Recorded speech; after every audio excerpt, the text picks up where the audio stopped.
গরমকাল মানেই কিন্তু পটল, সজনে, করলা এইসবের দিন। কিন্তু অনেকেই আছো যারা পটল খেতে একদমই ভালোবাসো না। তো যারা পটল খেতে ভালোবাসো না তারা কিন্তু এই রেসিপিটা একবার ট্রাই করে দেখতেই পারো, ভীষণই ভালো হয় খেতে। আর যারা পটল খেতে ভালোবাসো না তারাও এই রেসিপিটার প্রেমে পড়ে যাবে।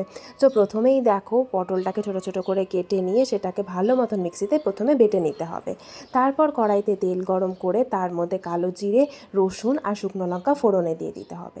তারপর তার মধ্যে কুচনো পেঁয়াজ দিয়ে পেঁয়াজটাকে একটু লাল করে ভেজে নিতে হবে।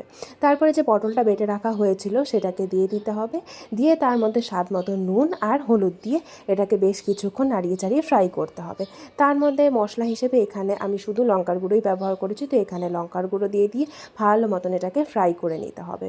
নিয়ে তারপরে এটা ফ্রাই হয়ে গেলে তোমরা যেরকম ঝাল পছন্দ করো ঠিক সেরকমই এখানে কোচানো কিছু লঙ্কা দিয়ে দিতে হবে। দিয়ে কিছুক্ষণ নাড়িয়ে চাড়িয়ে ফ্রাই করে নিলেই কিন্তু পটল ভর্তা রেডি। তারপর ওপর দিয়ে একটু সর্ষের তেল ছড়িয়ে দিয়ে গরম গরম ভাতের সাথে সার্ভ করোই পটল ভর্তা। বিশ্বাস করো, যারা পটল খেতে একদম পছন্দ করো না তাদেরও কিন্তু এই রেসিপিটা দারুণ লাগবে। মানে এত ভালো লাগে, এত মুখরোচক এই খাবারটা, তোমরা কিন্তু এটাকে ট্রাই করে দেখতেই পারো। আমি বলছি, আমিও পটল খেতে একদমই পছন্দ করি না, কিন্তু এই রেসিপিটা কিন্তু আমি পুরো প্রেমে পড়ে গেছি। তো তোমাদের এই ভিডিওটা কেমন লাগলো কমেন্টে অবশ্যই জানিও। আর ভালো লাগলে কিন্তু লাইক কমেন্ট করতে একদম ভুলো না।